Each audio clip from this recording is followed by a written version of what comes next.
ওয়াজ শুনেন হযরতে আবু বকর হুজুর হেদায়েত হয়েছিলেন। আল্লাহর নবী ওয়াজ করেছিলেন। হযরতে ওমর ফারুক রাদিয়াল্লাহু তাআলা আনহু হেদায়েত হয়েছিলেন। আল্লাহর নবী ওয়াজ করেছিলেন। হযরতে উসমান জিন্নুরাইন হেদায়েত হয়েছিলেন। আল্লাহর নবী ওয়াজ করেছিলেন। হযরতে আলী মুর্তজা কারামাল্লাহু ওয়াজহু হেদায়েত হয়েছিলেন। হে তরুণ যুবকেরা, আল্লাহর নবী ওয়াজ করেছিলেন। আবু জাহিল হেদায়েত হয়েছিল ভাই? হ্যাঁ, হয়নি। আল্লাহর নবী ওয়াজ করেছিলেন। আবু লাহাব হেদায়েত হয়নি। কথা ঠিক না ভুল? তাহলে হেদায়েত দেওয়ার মালিক কে? নবীর ওয়াজে তারা হেদায়েত হয়নি। আর এখনকার আবু জাহিল আবু লাহাব আছে না নাই? আমাদের মতো মোল্লা মৌলবীর ওয়াজে হেদায়েত হয় ভাই? নবীর ওয়াজে হেদায়েত হয়নি আবু জাহিল। এর জন্য আমার আল্লাহ কোরআন মাজিদের ভিতরে বললেন, বিসমিল্লাহির রহমানির রহিম, ফাযাক্কির ফাইন্না যিকরা তানফাউল মুমিনিন। You keep telling believers will benefit. হে নবী, আপনি ওয়াজ করতে থাকুন, আপনার ওয়াজটা ঈমানদারদের উপকারে লাগবে। জোরে বলুন সুবহানাল্লাহ। নবী ওয়াজ করলেন, ঈমানদার যারা ছিলেন তাদের উপকারে লেগেছিল। এখন আর নবী নাই, নবীর ওয়ারিস আছে। যারা বলেন সুবহানাল্লাহ, নবী পাকের ওয়ারিস আছে, যারা প্রকৃত আলেমে হাক্কানি। আলেমে হাক্কানি কাকে বলে? যার মধ্যে বাহ্যিক এলেমও আছে আর ইন্টারনাল ভাবে সেই এলেমকে আমলে পরিণত করেছে। যারা বলেন সুবহানাল্লাহ। শুধু এলেম থাকলে হবে না, সে আলেমে হাক্কানি হবে না। সে জ্ঞানী মানুষ, কিন্তু সে আমল করে না। আমি নিজে ওয়াজ করছি যে বাবা, গীবত করা জিনার থেকেও মহাপাপ, আল গীবাতু আসাদ্দু মিনাজ জিনা। আর আমি নিজেই গীবত করছি, এর কথা ওকে বলছি, ওর কথা ওকে বলছি। ভাই আমার, ষড়যন্ত্র করছি, 10 জন লোক নিয়ে গীবত শিকায়ত করে ভুল বোঝাচ্ছি। একজন বক্তার বিরুদ্ধে, একজন হুজুর আরেকজন হুজুরের বিরুদ্ধে, একজন মৌলানা আরেকজন মৌলানার বিরুদ্ধে। তাহলে কি হলো? মানা হলো? যেটা বললো সেটা মানলো কি? মানা হলো না। এ হলো হাক্কানি আলেম নয়। এমনি জ্ঞানী মানুষ, কিন্তু হাক্কানি আলেম নয়, নবীর ওয়ারিসের খাতায় পড়ে না। হে তরুণ যুবকেরা, আল্লাহর নবী বলেন, হে দুনিয়ার মানুষ শোনো, আনা খাতামান নবিয়িনা লা নবিয়্যা বাদি। আমি হলাম শেষ নবী, আমার পরে আর কেউ নবী আসবে না। নবী আসার দরজা বন্ধ হয়ে গেল, আমার পরে আর কেউ নবী আসবে না, আমি হলাম শেষ নবী। তবে শুনে রেখে দাও, জেনে রেখে দাও, কাল কিয়ামত পর্যন্ত নবী না এলেও নবীদের ওয়ারিস আসবে, নবীদের বংশধর কিয়ামত পর্যন্ত আসবে। তবে নবীদের বংশ কারা একটু ভালো করে বুঝবেন। এই যে ভাই আমার, নিজের নামের সঙ্গে নবীর আওলাদ লিখে দিলেই নবীর বংশ হওয়া যায় না।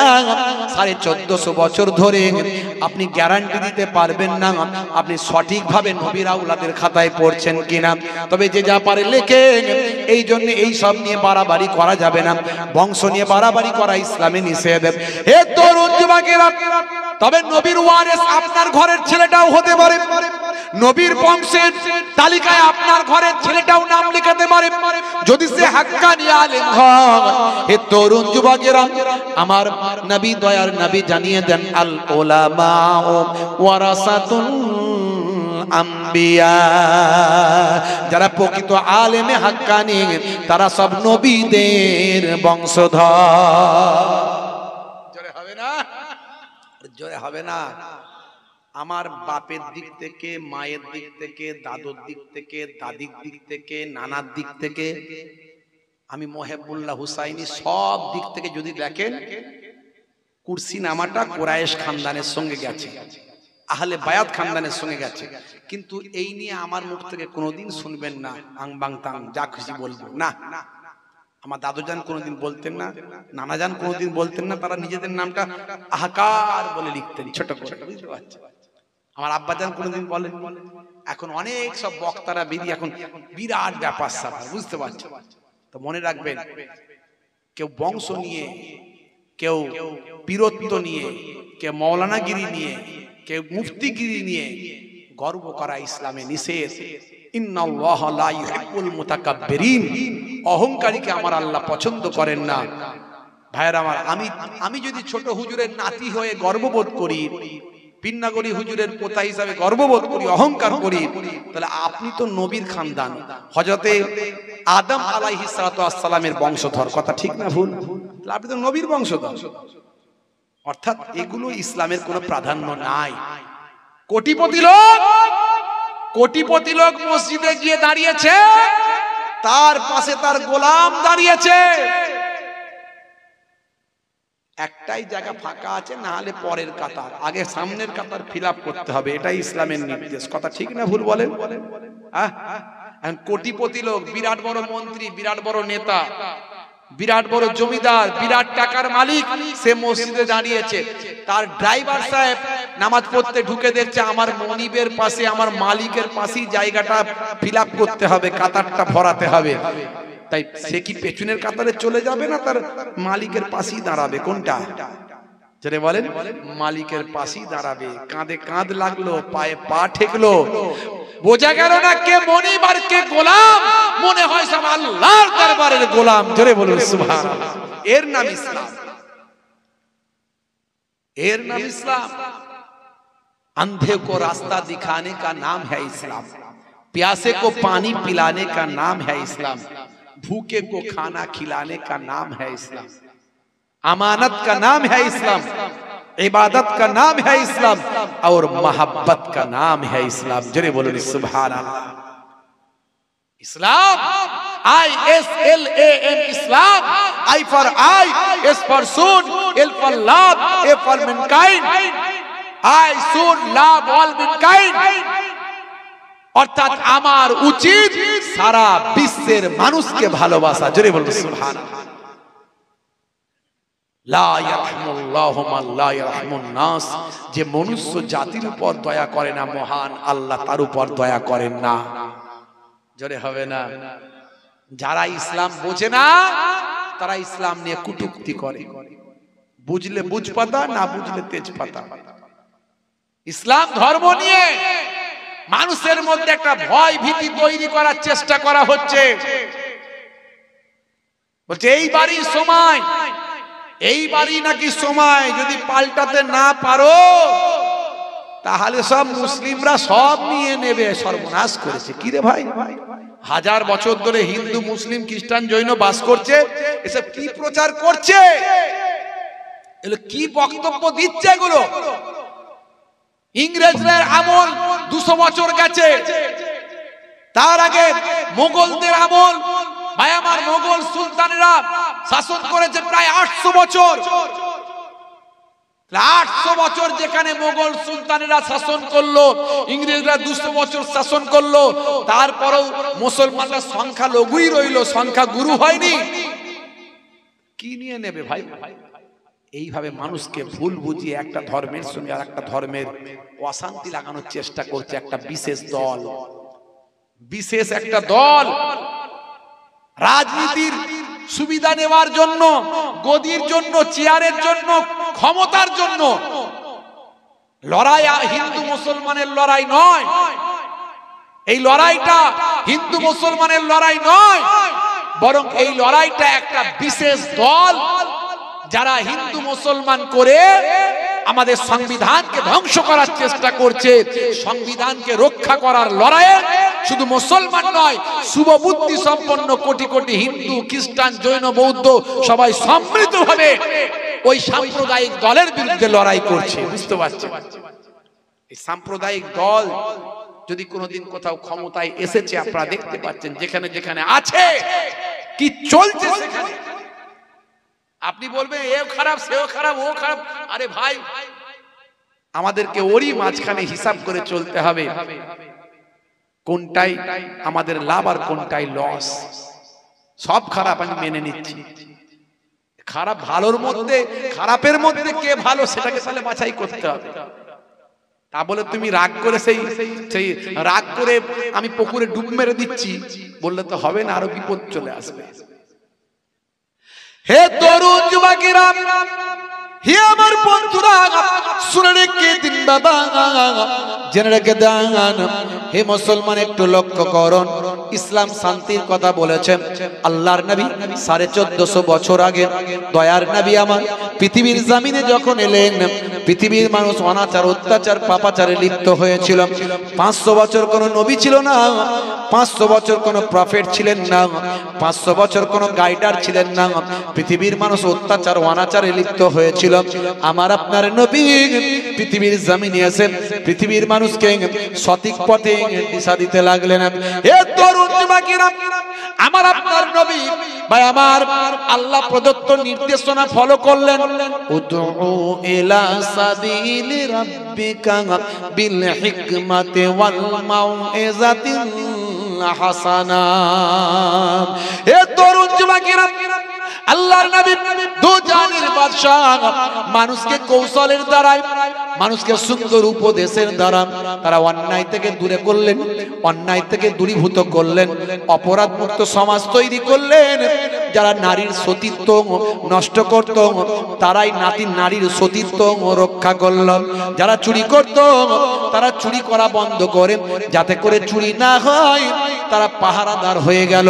হে তরুণ যুবকেরা, যারা মানুষের অত্যাচার করত, জুলুম করত, তারা জুলুম বন্ধ করে দিয়ে জুলুম সমাজ থেকে যাতে বন্ধ করে দেওয়া হয় তার জন্য চেষ্টা করলাম।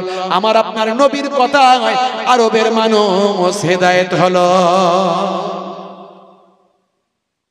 সেই আইয়ামে জাহেলিয়াত, অন্ধকারাচ্ছন্ন যুগ, তখন মানুষ ধর্ষণ করে গর্ববোধ করত, ধর্ষণ করে গর্ববোধ করত। হ্যাঁ জানিস, আমি এইভাবে ধর্ষণ করেছি, ও কি ফুর্তি, সবাই হাসছে, সেও হাসছে। ছি ছি ছি ছি ছি ছি। তখনকারের মানুষ চুরি করে গর্ববোধ করত। জানিস আমি কিভাবে চুরি করেছি, গর্ববোধ করত। সবাই তার নামে স্লোগান দিত, হ্যাঁ তুমি ঠিক করেছো, দারুণ ব্যাপার, দারুণ ব্যাপার। বুঝতে পারছো? এটা কবেকার ঘটনা? 1450 বছর আগের ঘটনা। 500 বছর কোন গাইডার ছিল না পৃথিবীর বুকে, 500 বছর কোন টিচার ছিল না পৃথিবীর বুকে, 500 বছর কোন সঠিক পথ নির্দেশক কোন ব্যক্তি ছিল না পৃথিবীর বুকে, কোন নবী ছিল না, প্রফেট ছিল না। তাই তাদের এই অধঃপতন হয়েছিল। এখন আমরা সেই শিক্ষা দিতে পারছি না সমাজে। এখন দেখছেন না, মানুষ চুরি করে গর্ববোধ করছে, মানুষ খুন করে গর্ববোধ করছে। হ্যাঁ ভাই আমার, ধর্ষণ করে, ধর্ষণ, গণধর্ষণ করে গর্ববোধ করছে। গুজরাটে বিলকিস বানু, নাম শুনেছেন? নাম শুনেছেন বিলকিস বানু? একজন আমাদের মুসলিম ঘরের মা, তাকে 10 থেকে 12 জন মিলে ধর্ষণ করেছিল। কোনো বিচার নাই, এতদিন ধরে কোনো বিচার হয়নি। অবশেষে যখন এই 10 থেকে 12 জনকে যখন পুলিশ অ্যারেস্ট করলো, ভাই আমার, আমরা ভাবলাম মনে হয় বিচার পাওয়া গেল, কিন্তু অল্প কিছুদিনের মধ্যে তারা ছাড়া পেয়ে গেল। যখন ছাড়া পেয়ে গেল, সেই বিশেষ দল, সাম্প্রদায়িক দল, যারা মুসলমানদের শেষ করে ফেলতে চায়, সেই দলের লোকগুলো গিয়ে ওই জালেমগুলোকে, ওই ধর্ষকগুলোকে আবার ফুলের মালা দিয়ে বরণ করলো। দেখেছেন তো নাকি? তাহলে বলুন, এই আইয়ামে জাহেলিয়াত, সে তখনকারের যুগের ছায়া ছবি আমাদের মধ্যে এসে গেছে না যায়নি? আর মুসলমান আমরা কি করছি? মারপিট করছি। কি নিয়ে? টুপি নিয়ে, দাড়ি নিয়ে, জুব্বা নিয়ে। দাঁড়িয়ে কিয়াম পড়বে না, বসে পড়বে। হাত কোথায় বাঁধবে? বুকে না, কোমরে না, পিঠে, হ্যাঁ না মাথায় বাঁধবে হাত? হ্যাঁ কি জি? তারপরে মসজিদে কলেমা শরীফ লেখা যাবে না, যাবে না? আজানে হাত তুলে মোনাজাত করা যাবে না, যাবে না? আমরা এই নিয়ে মারপিট করছি, আর ওরা বিলকিস বানুকে 12 জন মিলে ধর্ষণ করছে। কেন? যে ও একটা মুসলিম ঘরের মহিলা বলে। ছি, লজ্জা লাগে। তবে ওরা কোনো হিন্দু নয়, কিন্তু আমি আবার বলছি, ওরা হিন্দু নয়। যারা প্রকৃত হিন্দু, তারা শ্রী রামকৃষ্ণ পরমহংসদেবের আদর্শে বিশ্বাসী। যারা প্রকৃত হিন্দু তারা স্বামী বিবেকানন্দজির আদর্শে বিশ্বাসী। যে স্বামী বিবেকানন্দজিকে আমরা স্যালুট জানাই, তিনি আমাদের ভারতের গর্ব। ভারতের সুনাম সুখ্যাতিকে শিকাগো পর্যন্ত আমেরিকায় গিয়ে ভারতবর্ষের সম্মানকে বাড়িয়েছিলেন। ভারতবর্ষের ভাই আমার নাগরিকের সম্পর্কে তিনি বলেছিলেন, ভারতবর্ষের যে কোনো নাগরিক, সে ভাই আমার ডোম হোক, মুচি হোক, যাই হোক, ভারতবাসী আমার ভাই। তিনি জাতিভেদ, বর্ণভেদ, ধর্মভেদ, ভাষাভেদ সবের উপরে কথা বলে, সাম্যবাদের কথা বলে পৃথিবীর বুকে আলোড়ন সৃষ্টি করেছিলেন। সেই স্বামী বিবেকানন্দজিকে আমরা স্যালুট করি। স্বামী বিবেকানন্দজির প্রচার, স্বামী বিবেকানন্দজির বাণী আমি মানুষের কাছে প্রচার করি। এতে আমার কোনো জাত যাবে না, ধর্ম যাবে না। যাবে নাকি ভাই? জাত ধর্ম চলে যাবে? পরধর্মে সহিষ্ণুতা ইসলাম শিখিয়েছে। যারা ইসলাম সম্পর্কে জানে না তারা উল্টো পাল্টা কথা বলবে। লাকুম দীনুকুম ওয়ালিয়া দীন, তুমি তোমার ধর্ম করো, আমি আমার ধর্ম করি। না, ইসলাম শিখিয়েছে। লা ইকরাহা ফিদ্দীন, ধর্মে কোনো জোর জবরদস্তি নেই, ইসলাম শিখিয়েছে।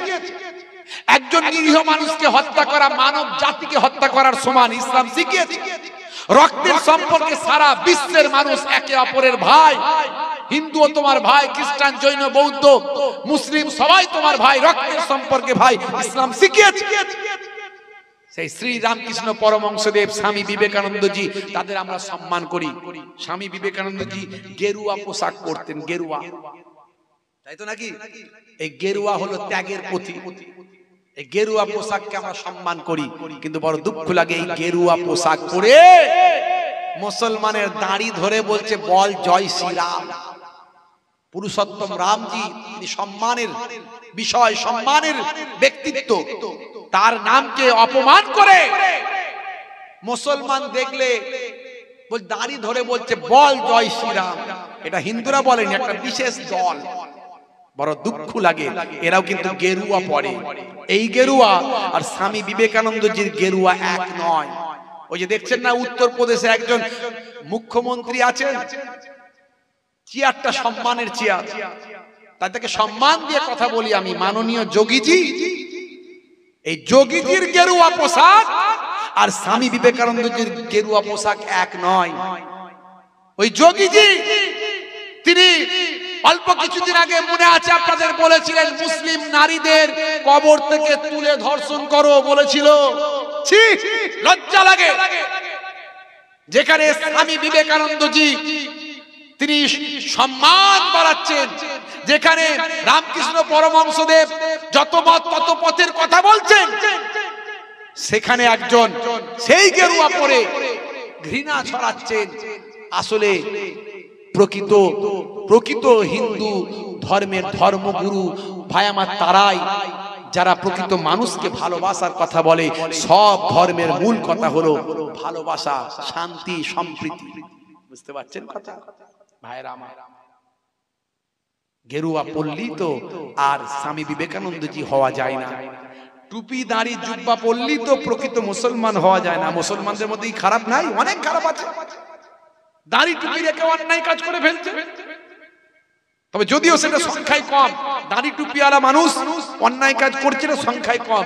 এই জন্য বলি দাড়ি টুপিওয়ালা হয়ে যাও, নামাজি হয়ে যাও, তোমার কাছ থেকে পাপ সরে চলে যাবে। খারাপ মানুষ সব ধর্মই আছে, আমাদেরকে ভালো হতে হবে, বলুন ইনশাআল্লাহ। হে তরুণ যুবকেরা, হে আমার বন্ধুরা, শুনে রেখে দিন বাবা, জেনে রেখে দেন। হে মুসলমান, একটু লক্ষ্য করুন বন্ধুরা আমার, তরুণ যুবকেরা আমার, আল্লাহর নবীর আদর্শ দিকে দিকে ছড়িয়ে গেল। 1450 বছর আগে দয়ার নবী পৃথিবীর জমিনে এলেন। সারা পৃথিবীর বুকে তিনি শান্তি, ন্যায়, নিষ্ঠা, আদর্শের ভাই আমার আখলাক, চরিত্রের বাণীটা, মহান স্রষ্টা প্রদত্ত কথাগুলো মানুষের মাঝখানে ছড়িয়ে দিলেন। পৃথিবীর বুকে শান্তি বিরাজ করল। হে তরুণ যুবকেরা, আজও আমার নবীকে নিয়ে গবেষণা হয়, আজও কোরআন মাজিদ নিয়ে রিসার্চ হয়। এশিয়াটিক সোসাইটি থেকে ন্যাশনাল লাইব্রেরি, অক্সফোর্ড থেকে নাসা, সেখান থেকে ইসরো সারা পৃথিবীতে আজকে আল্লাহর নবীকে নিয়ে আলোচনা করা হয়। গুগল খুললে আপনি দেখতে পাবেন, সেই গুগলে গিয়ে আপনি লিখুন সারা পৃথিবীর শ্রেষ্ঠ মহামানবের নাম কি, who is the greatest man in the world, আপনি সেখানে দেখতে পাবেন আমার আপনার নবীর নামটা 1 নম্বরে লিপিবদ্ধ আছে। এ তরুণ যুবকেরা, Michael heart, Michael H heart 100 জন পৃথিবী বিখ্যাত মনীষীদের নামের তালিকার একটা বই বের করলেন, যেখানে ভাই আমার শর্ট বায়োগ্রাফিক্যাল অ্যাকাউন্ট, ভাই আমার life history, short life history, সারা পৃথিবীর শ্রেষ্ঠ 100 জন মহামনীষীর নাম তিনি সেখানে লিপিবদ্ধ করলেন। তিনি চিন্তা করলেন 1 নম্বরে কার নামটা দেব, সবাই তো শ্রেষ্ঠ মনীষী, কার নামটা 1 নম্বরে দিয়ে শুরু করব। তিনি চিন্তা করলেন হায় রে হায়, 1450 বছর আগে যে মহামানব পৃথিবীর জমিনে এসেছেন আর তিনি যা বলে গেছেন আজও সেগুলো বিজ্ঞান আর বাস্তবতায় প্রমাণিত, আজও সেগুলো অথেন্টিক, আজও সেগুলো আধুনিক, আজও সেগুলো মানুষের বা আমার ব্যবহারিক জীবনে সামঞ্জস্য। 1450 বছর আগের কথাগুলো একটা অবৈজ্ঞানিক হিসাবে প্রমাণিত হয়নি, অসামাজিক হিসাবে প্রমাণিত হয়নি, অমানবিক হিসাবে প্রমাণিত হয়নি।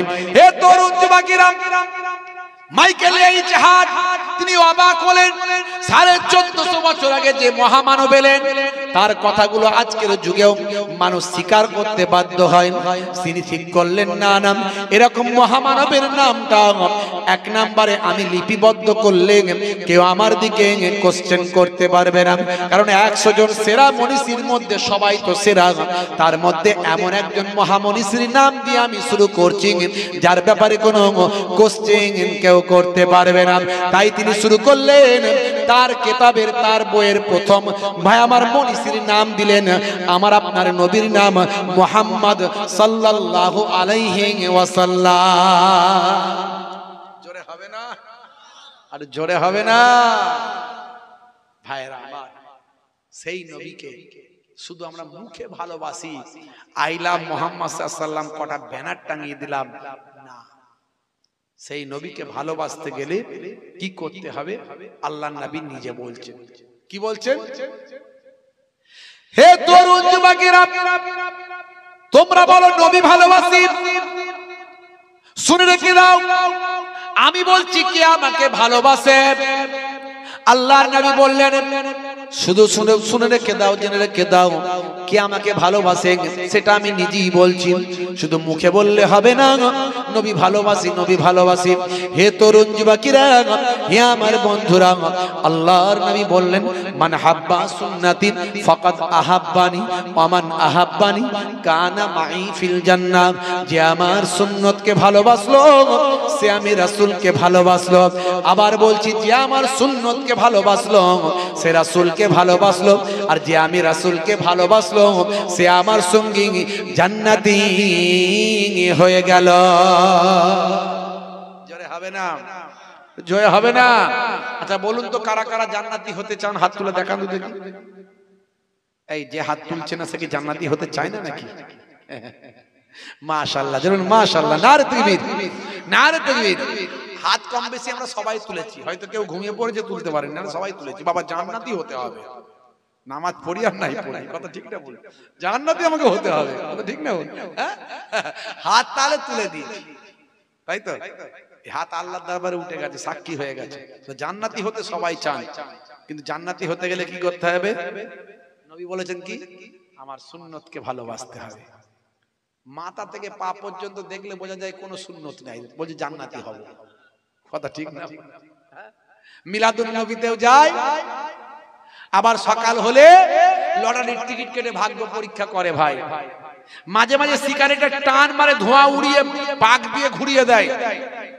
আবার রাত্রে 9টা বাজলে রেল লাইনের পারে গিয়ে লাল পানির বোতল মারে ভাই, আর বলে নবীকে ভালোবেসে আমি জান্নাতি হতে চাই। আছে না? না, অত সহজ ব্যাপার?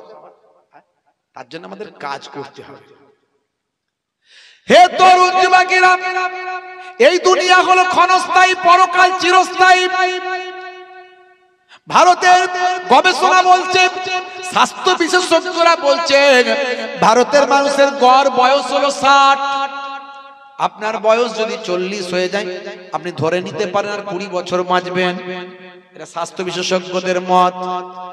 মেবি আপনি 100 বছরে বাঁচতে পারেন, আবার মেবি আপনি 30 বছরে মারা যেতে পারেন, আবার মেবি পেটের মধ্যে মায়ের পেটেও সন্তান মারা যায়, আবার জন্মের পরেও মারা যায়। কিন্তু একটা গড় বয়স স্বাস্থ্য বিশেষজ্ঞরা যা বলছেন সেটা আমি আপনাদের মাঝখানে বলছি। হে তরুণ যুবকেরা, আপনার বয়স যদি 50 হয়ে যায় 10 বছর বাঁচবেন। আপনার বয়স যদি 70 হয়ে যায় তাহলে 10 বছর আপনি বেশি বাঁচছেন। কথা ঠিক না ভুল? তার মানে কি করতে হবে? আপনার মারা যাওয়ার টাইম পার হয়ে গেছে, 10 বছর আগে মৃত্যু হওয়ার কথা, কিন্তু বেঁচে আছেন 10 বছর বেশি। তাহলে কি করতে হবে? তার মানে আপনি এক্সট্রা টাইম বেঁচে আছেন, এক্সট্রা টাইম বেঁচে আছেন। ক্রিকেটাররা এক্সট্রা টাইম সুযোগ পায় কখন জানেন? কখন জানেন? যখন নো হয়, নো বলে ফ্রি হিট, ফ্রি হিটে এক্সট্রা টাইম খেলে, বলে ফ্রি হিটে কোনো আউট নাই। তার মানে কি? শুধু ছক্কা মেরে যাও, শুধু কি করবে? ছক্কা মেরে যাও, আউট ফাউট তো নাই। কথা ঠিক না ভুল? তার মানে তুমি এক্সট্রা টাইম খেলছো, এক্সট্রা টাইম খেলছো। এই যাদের বয়স 60 বছর পার হয়ে 70 হয়ে গেছে 10 বছর এক্সট্রা টাইম খেলছে। তার মানে কি করতে হবে? ফ্রি হিটে শুধু ছক্কা মারতে হবে, তাই তো নাকি? তার মানে রাত দিন ইবাদত করো, কামিয়ে নাও, রান কামাও, রান কামাও। তার মানে আমল কামাও, আমল কামাও, ইবাদত কামাও। 10 বছর এক্সট্রা তুমি ফ্রি হিট পাওয়ার সুযোগ পেয়েছো, এক্সট্রা খেলার সুযোগ পেয়েছো। কারণ ভারতবর্ষের স্বাস্থ্য বিশেষজ্ঞরা বলেছে যে ভারতবর্ষের মানুষের গড় আয়ু হলো 60। বুঝতে পারছেন? কথা না বোঝাতে পারছি না, কিন্তু বড় দুঃখ লাগে যখন 70 বছর বয়স হয়ে যায়, চাচা এখনো মসজিদে যায় না। আছে না নাই? এখনো মসজিদে যায় না। দাঁড়িয়ে রাখার বয়স বলছে আমার এখনো হয়নি, সময় বাকি আছে। কখন পট করে মরবে আর শেষ, পটল ডাঙায় চলে যাবে। কথা ঠিক না ভুল বলে? হ্যাঁ, চাচাও ছুটছে, ছাগলও ছুটছে, ছাগলও ছুটছে, চাচাও ছুটছে।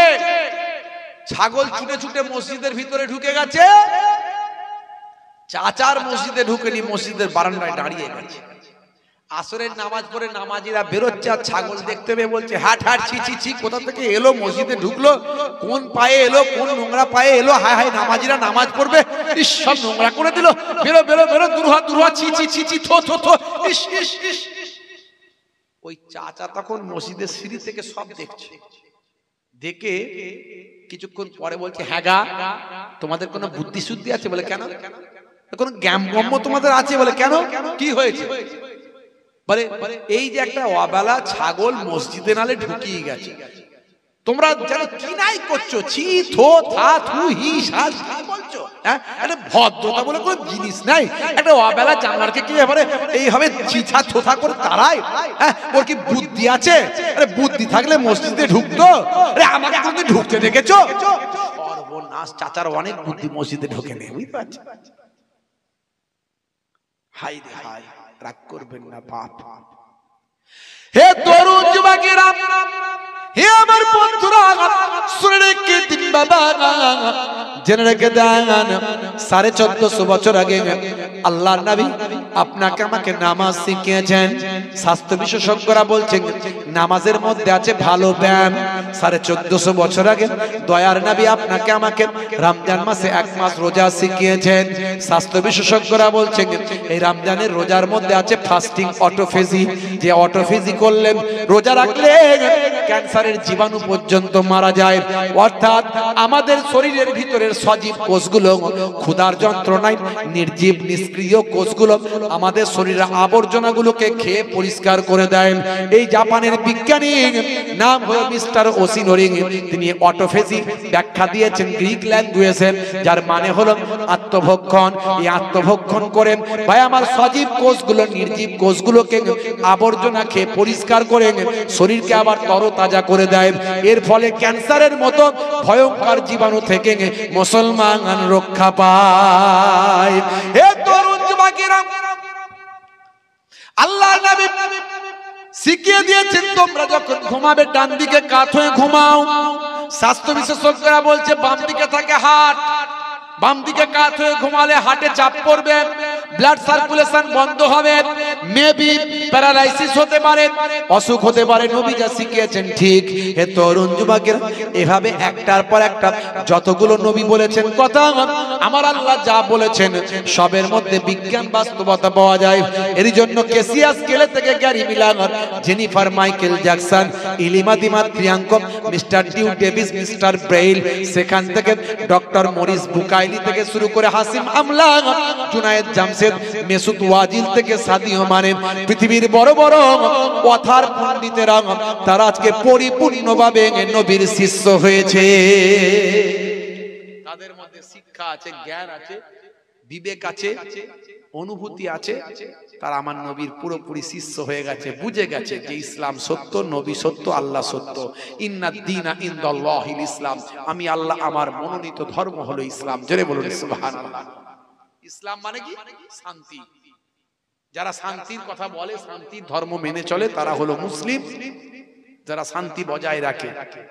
কিন্তু সারা বিশ্বে এমন একটা চক্রান্ত চলছে যেন মুসলমানরা সবসময় অশান্তি চায়। বুঝতে পারছেন? পৃথিবীতে কম বেশি প্রায় 60 খানা মুসলিম অধ্যুষিত দেশ আছে, তার মধ্যে 4 থেকে 5 খানায় সবসময় গন্ডগোল চলছে, লাগিয়ে রেখেছে। কারা লাগিয়ে রেখেছে? ওই আমেরিকা ওয়ালারা লাগিয়ে রেখেছে। ওরাই ঝামেলা লাগায়, সাপ হয়ে ওরা কামড়ায়, আবার পরে ওঝা হয়ে ওরাই ঝাড়তে যায়। সাপ হয়ে কামড়ায়, ওঝা হয়ে আবার ঝাড়তে চায়। তার কারণ কি? ঐতিহাসিক রামপুনিয়ারি বলছেন ওই 4-5টা দেশেতে তারা ভীষণভাবে গন্ডগোল পাকিয়ে সারা পৃথিবীর বুকে একটা ইসলামোফোবিয়া তৈরি করছে।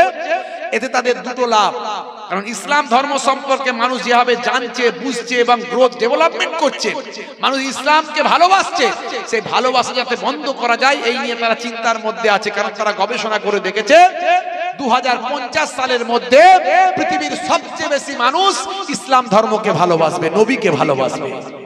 সমীক্ষায় তারা পেয়েছে, সেই জন্য এক চিন্তায় আছে। 2 নাম্বার, এই 4-5টা দেশ, বিশেষ করে এই যে ইরাক, ইরান, তারপরে সিরিয়া, ভাই আমার ফিলিস্তিন, ওই সমস্ত জায়গাগুলোতে বিশেষ করে মাটির তলায় আমার আল্লাহ তেল দিয়েছেন, গ্যাস দিয়েছেন, সোনা দিয়েছেন, প্রাকৃতিক সম্পদ দিয়েছেন। ভাই আমার এই সুদান, সাউথ আফ্রিকা, এই সে আফ্রিকা মহাদেশের বিভিন্ন দেশে এই তারা গন্ডগোল লাগিয়ে রেখেছে নিজেদের মধ্যে। ভাই আমার ভাই ভাই মারপিট লাগিয়ে তারা সেখানে মেটাতে যায়, গিয়ে সেখানকার সম্পদগুলোকে লুট করে। মিস্টার রামপুনিয়ারি, বিখ্যাত ঐতিহাসিক হিস্টোরিয়ান, তিনি বলেন যদি মুসলিমরা খারাপ হতো তাহলে সবচেয়ে বেশি সংখ্যার মুসলিম, সবচেয়ে বেশি সংখ্যার মুসলিমের দেশ, সবচেয়ে বেশি সংখ্যার মুসলিমের দেশ হলো ইন্দোনেশিয়া। কোনদিন শুনেছেন সেখানে দাঙ্গা হাঙ্গামা মারপিট ঝামেলা চলছে? চলেনি। আরো অন্যান্য অনেক দেশের উদাহরণ তিনি দিলেন, দিয়ে বলেন ওই কয়েকটা দেশ ছাড়া আপনি দেখতে পাবেন না। আসলে সত্যিকারের মুসলিমরা শান্তি সম্প্রীতি বজায় রাখে এবং মুসলমানরা শান্তির বাণী ছড়ায়, এটা প্রমাণিত। তার কারণ সারা পৃথিবীব্যাপী সমীক্ষা হয়েছে যে পৃথিবীর 195টা দেশ আছে, এই দেশগুলোর মধ্যে সবচেয়ে সুখী দেশ কোন দেশগুলো? শান্তিতে আছে, সুখে আছে, এমন দেশগুলো কোনগুলো? 1 থেকে 10 পর্যন্ত সিরিয়াল যেগুলো করা হয়েছে, তার মধ্যে 5 থেকে 6 খানা মুসলিম, ভাই আমার অধ্যুষিত মুসলিম প্রধান দেশের নাম উঠে এসেছে। এই মুসলিম প্রধান দেশগুলো সবচেয়ে সুখীর তালিকায় আছে, তার মধ্যে সৌদি আরব 1 নম্বরে। জোরে বলুন সুবহানাল্লাহ। দেখেছেন? খুন নাই, মারপিট নাই,